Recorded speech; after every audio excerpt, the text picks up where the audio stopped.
Hey, this is Kathleen, and when I'm not unfucking businesses here on the podcast, I'm unfucking real estate over at ystpete.com. My company is Seide Realty, and we are excited to sponsor this episode.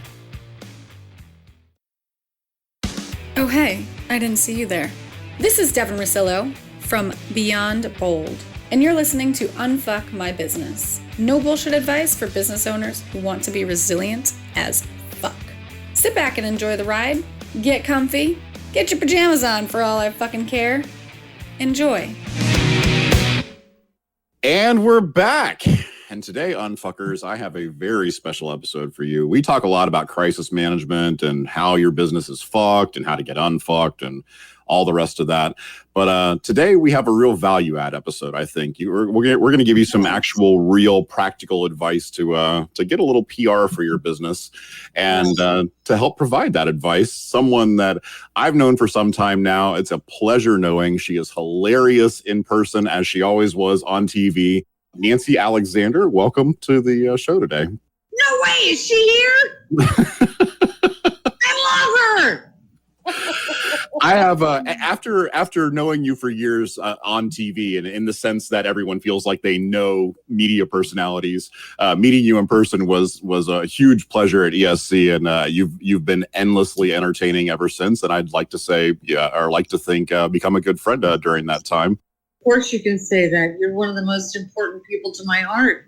Well, thank you. I had the experience of starting to be asked to speak in various local media segments, generally in short burst, 30-second fill type fashion. Uh-huh. But the thing is, every time I do show up on TV, it's a little pop for my business, a little PR. Sure. It's nice to get that little thing out there. Sure. And when it comes to, someone who understands the local media market, I think you are absolutely the first person that always comes to mind from that perspective. So we've got Kathleen Seide with us as well today, of course, our community director. And we've got a series of questions that we'd love to ask you and get your feedback on how can we pitch content to local media. So I'm going to hand it over to you, Kathleen. Hello. Hi, Nancy, Kathleen. I'm so happy that you got to join us on the show today. Thanks for coming. I hope that we're going to be able to see this. Your skin looks amazing. Thank you. Kathleen doesn't own a pore on her face. How old are you, 10? Yeah, 8. Yeah. It's the tears. I exfoliate with the tears of small children, so it helps. I'm sorry to interrupt. I just wanted to tell you that you look beautiful. For the people out here that don't know about you or your career, tell us a little bit about your background and why you'd be the expert that they should be listening to in this. I'm not going to do the Mary Tyler Moore, Ted Baxter. It all started at a 5,000 watt radio station but it kind of worked that way. I was kicked out of my house at 17. I knew from the time I was 2 or 3 that I was entertaining.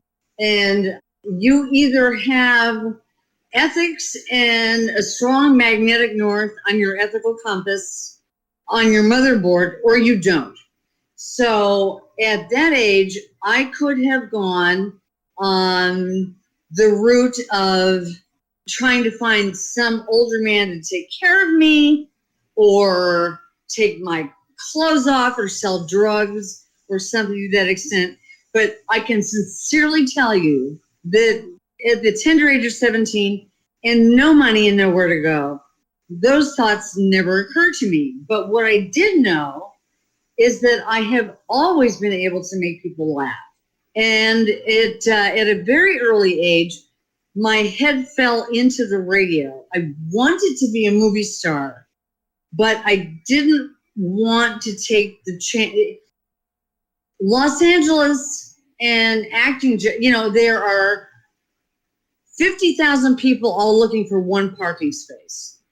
So I knew that radio, for some reason, it was confidence that was really unearned, but I knew that I could fake confidence well enough that if I did a tour of radio stations, I could, and if I could talk to a manager, that some way or another I would get myself in the building. So that's what I did. And I think the third station I went to was the little AM in St. Pete. The frequency was 570. And having been a radio chick all of my life, I should be able to tell you what's on that frequency now. But it was news talk. And I told the program director that I'm very bright and I'm unusually talented, and I don't know how you've lived this long without me.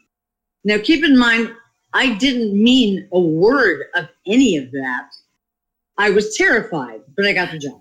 But it was all true, so. It wasn't then. So how did you make it become true over the years? Like, how did that career progress from there? Kathleen, I would say probably for the first 10 years of my career, I had crippling stage fright.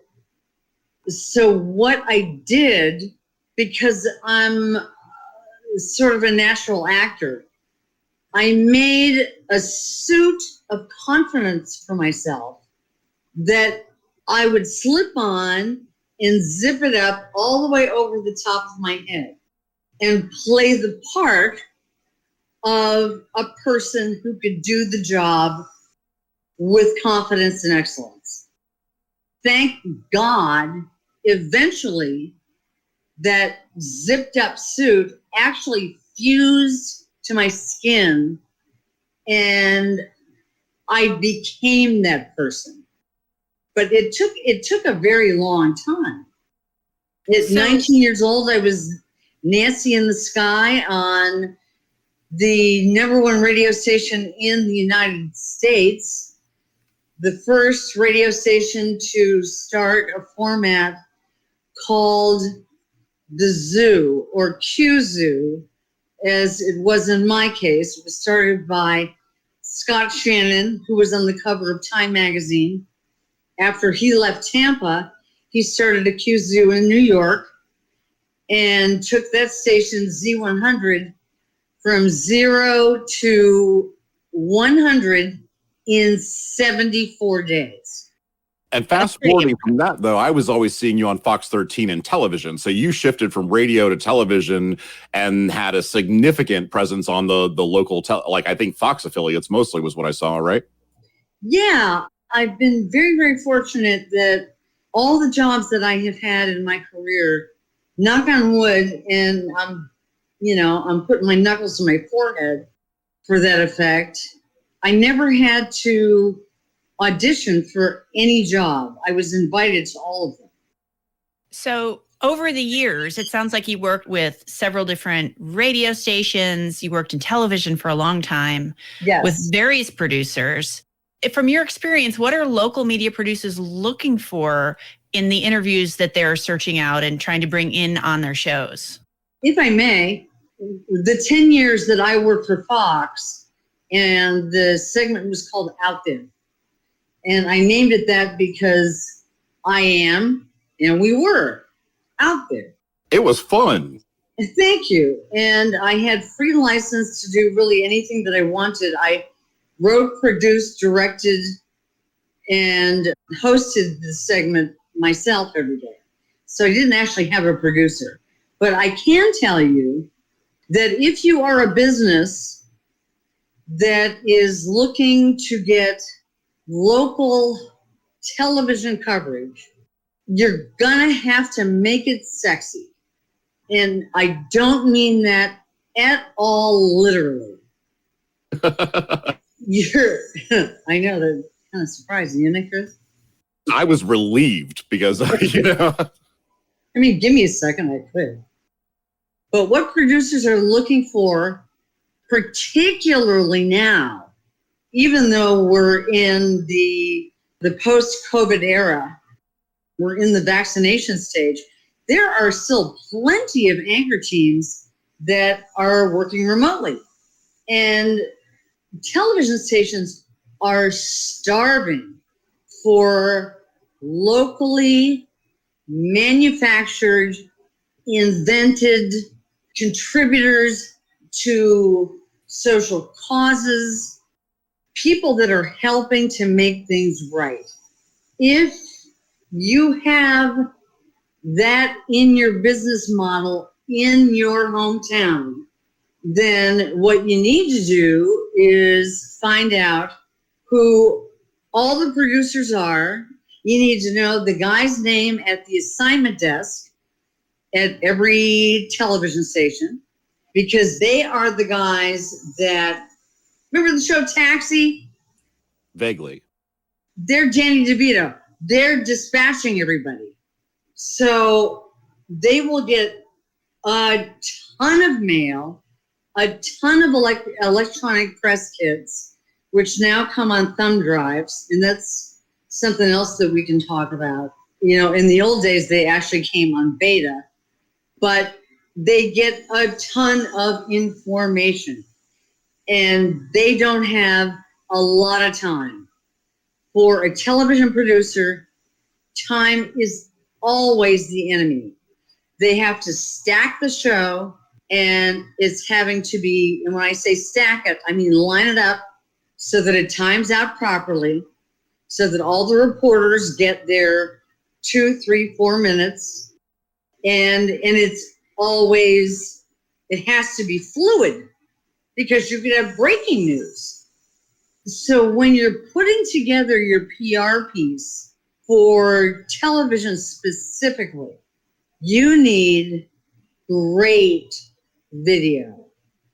And you need, if you're the CEO or you're the PR person and you're not great on camera, please don't take this as an insult. Hire someone who is. Oh, wow. Okay. It's incredibly important.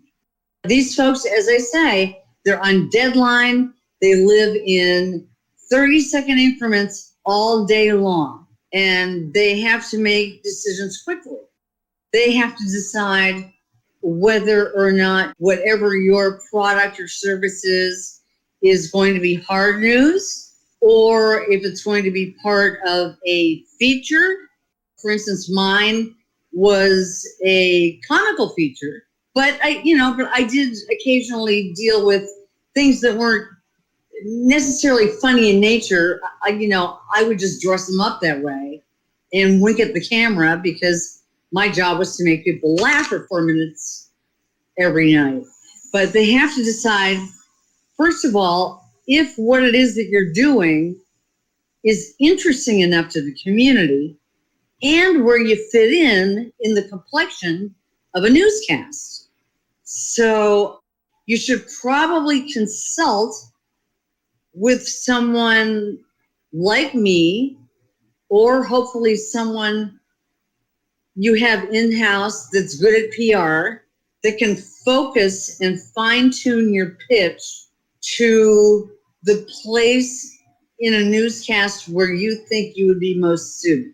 One of the things, like, I got niched by them pretty quickly, that I'm the tech nerd who will jump on camera and, talk for 3 minutes about whatever technology topic, and then they cut it out to the best 30 or 45 seconds that works for their story, right? But it seems like it's been my experience that once a producer knows you and knows your topic, the next time they need anybody for that topic, you're the first person they think of, right?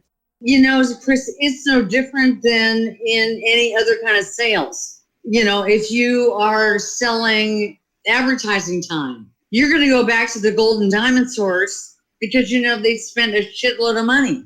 If a producer has somebody on hand like yourself who's so well versed, and I've seen you on my old alma mater, and you do such a great job, of course they're going to come back to you. It saves them a shit ton of time. Now, in your case, do they pitch the name of your business each time? Do they introduce Generally, you I'll get a Chiron, right? So it'll say Chris Jenkins, Chief Digital Officer, Symphony Agency, and then in the transcript article that they write on the website that goes along with each video segment, they'll mention it there again as well. So you get a little bit of like Google searchability and stuff with that, Yeah. So you're locked and loaded. So in with that, let's see, I had some notes here. You were talking about finding the guy at the assignment desk, like he is the key to getting in the door.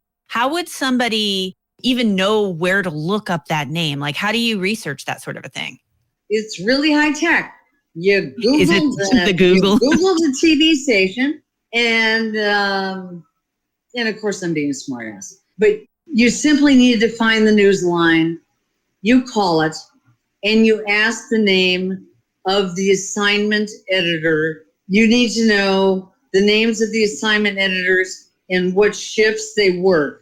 It's not the same men and women there all day, but they're taking in a ton of, they still get snail mail and packages and tape, but they go through a shit ton of email. And then they have to parse it out to the producers. And producers are the folks that are stacking each one of the individual shows, and they're doing their own research as well. So it's got to be, and I hate to keep using, these banal terms, but your pitch has to be pretty, concise, and sexy. And so that pitch is a simplified or a concise version of the 3-4 minute story that you'd be pitching, right? Like you're looking at a 30-second max of that longer version, which itself is a small version of your actual story. Yeah. I mean, you could send, if you're a great writer, you could send an email that is an outstanding, strong paragraph to several producers. And let's not forget, there are also a million chat shows that are always looking for not just news. Here in our market, there's Great Day. There is, I'm trying to think of the NBC affiliate, Daytime. Channel 10 has one that I should know because I've filled in as the host a bunch of times. And I'm really sorry, everybody at Channel 10. I can't think of it at the moment. But, there's research first, get the contacts. Once you have actually, I take that back. Get your pitch, your electronic press kit done first. Make it concise, make it impactful, and make it seem necessary and helpful to their viewers. Remember, they're not in the business of helping you sell your product. They want you to be a benefit to their viewers, so their viewers will continue to watch. I think that's a wonderful point, right? Like coming into it, you have your own goals and your own problem that you're wanting to solve here. But the only way that you're going to connect with anyone, let alone a TV station, is to look and consider what problems do they have that you're solving for them, and focus your solutions, focus what your conversation is around that, right? Yes. You first have to sell the decision makers that their audiences will benefit with the information that you have about your product or service or research or book, and then go from there. But they're not in the business of getting butts in your seats. Right. Yeah, that's they're not going to sell your stuff for you. Right. Right. Yeah. Right. But being out there adds credibility or exposure or whatever benefits you're looking for your business. And when you get out there, you can see if it actually has that effect or not. Sure. An easy example of, and I can't stand the fucker, but Guy Fieri, whose real name, by the way, is Guy Fieri. He turned it back to the Italian and then has to pronounce it Fieri. I bet the ranch that when he has house parties, he has like television monitors set up all over his house, and it's all running tapes of his segments. We are never getting invited on Food Network after this episode. Never, no. But use him as an example. Once he's been to your restaurant, you may have to think about what the hell you're going to do with all that business. First of all, you got to make sure you live up to the hype, because once you're on television, you should get some traffic, and you have to be able to deliver on the message that there's you no put point in out doing there. the PR if you can't actually live up to the traffic that comes in behind it, right? Yes, because, if you fail, they won't be back. Right. I like to consider myself to be a little bit slick. And whenever I go on the interviews or whatever, typically I'll probably like have a symphony t-shirt on or something along that line where I have some branded, sort of identifiers around me to hopefully like reinforce that thing. Are there any other little slick tricks where you can maybe inject a little bit of your product or brand or message into that little interview time? Sure. If you're a manufacturer, they let the coach of the Bucks wear a Bucks hat. Fair enough. Yeah, absolutely. Get your branding out there. If somebody's going to say, yes, we're sending a camera out to you, by all means, make sure that you are branding yourself as much as possible, because let's face it, a rule in radio, and I know I'm going back and forth between mediums, they're very, very different. But for instance, in radio, repetition is everything. For advertisers and for artists, repetition is everything. But television, if you get 45 seconds, make it impactful. And I know that if you are the CEO, or if you are the idea guy, or if it is your personal risk that was taken financially to start the company, it's human nature to want to be the person to be interviewed.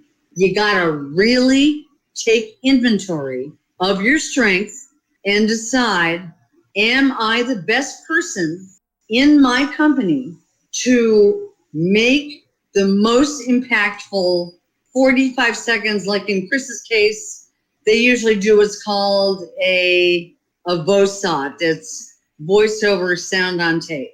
They'll let you say something, and then the reporter may say something on either end that's either on one end or the other. But make sure that you send the right person out to represent your company, because people are busy, and a TV is an appliance. How do you find or what are you using to measure how somebody would be good or not good? Because like me as somebody who's not in the space, I'd be like, oh, well, they look fine, or this is an attractive person, or you speak well. So what do you think, from your perspective, what are people looking for that makes it actually qualified, good enough to be on television? A person who is very adept at making human connections quickly. Oh, wow. Okay. A person who can be authentically enthusiastic about what you do. If you're in a business, you should know who that person is anyway. Right. You already have, like, as soon as you said that, I'm sure everybody listening, they're like, oh, that guy, like so-and-so would be our person. They know it already. The person that's in their business, right? The person that's in their office. There are a few examples where the CEO of a company makes an excellent spokesperson. Dave from Wendy's. Who the hell would remember a $50 My Pillow if it weren't for the guy with the 70s porn stash who wears a crucifix hanging out of the top of his shirt? I'm not saying he's talented, but he's perfect for that job. He's memorable, and it's good television. Yeah. It's right. a character, right? I mean, isn't that fundamentally part of it, that you're a character? That you are a character, and depending upon the business you're in, you really need to be likable. In order for people to want to care about your product, they first have to immediately want to care about you. Man, that is such solid advice. And trust you. So you have to be adept at looking at a camera. Television is not a normal way to make a living. You look at a camera as though it's a person. A skill we're all developing on Zoom. And by the way, it's not. Practice. As many interviews as I've done, I've never really thought about that, because in these sort of virtual environments, especially, I'm more likely to look at your faces on the screen than I am to actually look directly at my camera, right?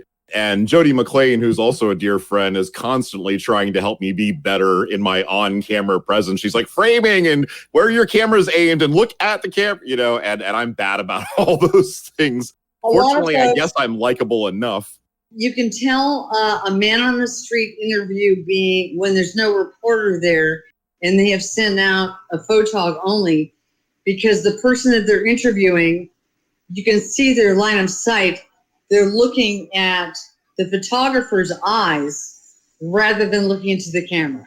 That is a degree of separation, which is fine for a news story. But if what you're looking for, and let's face it, if you're trying to get on local television, you're looking for a free commercial. Yeah, Make basically. the connection with the camera. Look in the camera. Unless there is a field producer, you may get lucky where they think that whatever your widget is sexy enough. They'll send a photog, a reporter, and a field producer out there. And the field producer may say, look at me when you talk. If that person's not there, look in the camera. I think that is solid. If it was that hard, they wouldn't have let me do it. Oh, I think you're good at talking your way in that door. So I want to come back to press kit. We've talked about that. You've mentioned it a few times, electronic press kit. And I don't know what goes into that. Like, I'm curious, maybe there's a resource we can link to in the show notes, but what should somebody be including in that? In the business, it's called an EPK, electronic press kit. You want, although a lot of TV stations aren't even taking thumb drives anymore because they're infecting their computers. Right. I was just thinking viruses. Yeah. So first, make the phone call, find out in what format they will accept your press kit. It may be email with video that is embedded in the email, with a link. It may be a thumb drive, but it is essentially a sales pitch, not to your end user. You're making a sales pitch to a person who has access to, depending upon what market you're in, tens of thousands to potentially millions of people. So your press kit needs to be written, and you really should produce some sort of short video that is appealing not directly to your end user, but to the person who wants to make interesting television for lots and lots of people. And that's your job. Okay. And again, that goes back to focusing on who your end user is, right? Like that person that you're speaking to is actually the one in the decision-making chair, not those customers you're hoping to get a free ad in front of. That's correct. I watch my alma mater. I watch Fox 13 a lot. And because they like to see who's sitting in my old cubicle in the background. They have, for instance, a segment called What's Right with Tampa Bay. They have Made in Tampa Bay. And it's a lot of really good feel-good television. If you have a product like a Snuggie, let's pretend that none of us had ever seen one before. It's nothing but a fucking blanket with sleeves, right? Genius! How many of those things did they sell? That would be something where first have to sell the assignment editor or the producer on what a convenience this is going to be to the end user, Right. And why people would want to watch that. Well, right. That comes back to one point that I think is important, and you made it, but I just wanted to bring it back around for people before we go into the lightning round. And that's that your pitch isn't asking for you to be on TV. Your pitch is telling them why they should put you on their TV. That's correct. Why your business should be on television and why it is so compelling. It's going to keep their listeners' attention, viewers' attention, because That's their business. I mean, what you shared is going to be so helpful to the people listening to this that want to reach out and get in touch with the local producers and actually get some traction there rather than just getting thrown in the trash by those assignment editors, right? And hey, listen, if you don't have anybody who is, sometimes like if you already have a well-produced commercial, send that. Right. They're going to try and sell you television time too. But if you don't have somebody in your company who is a natural on-camera talent and an authentic, personable communicator, go to a talent agency and hire somebody. Beautiful. And hire you if you're local, right? Every single interviewee that we have on here, we have our lightning round, and these are 5 quick questions. I don't want you to put a lot of thought into it. I want to hear right off the top of your head. These are just fast as a way to get to know you just a little bit better. So, First question, cocktail of choice. Mojito. Fantastic. Go-to de-stress method. How do you unwind? Masturbate. Fantastic.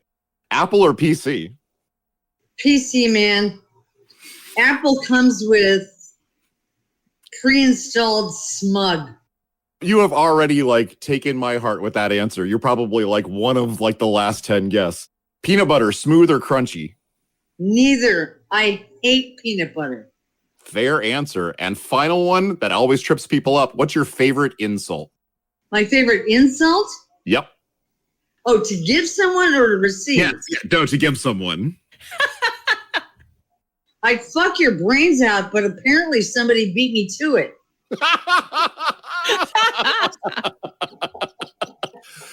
If ever there was a classic Nancy Alexander line, I think that was it right there.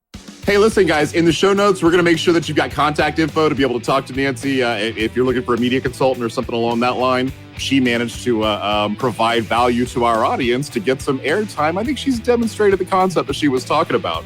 So definitely check her out. And we were super happy to have her on this time. And I will hopefully be lifting a drink sometime in the future with you, a mojito, actually in person before too long. That'd be really fantastic. But to all of you unfuckers out there, check the show notes for details. And until next time, see you next Tuesday. Thanks for having me. Hope it was nice being had. What the fuck are you waiting for? Take what you learned in this episode and do something with it. You'll find all the links and resources we talked about in our show notes for this episode, and go to unfuckmybusiness.com to subscribe to the show.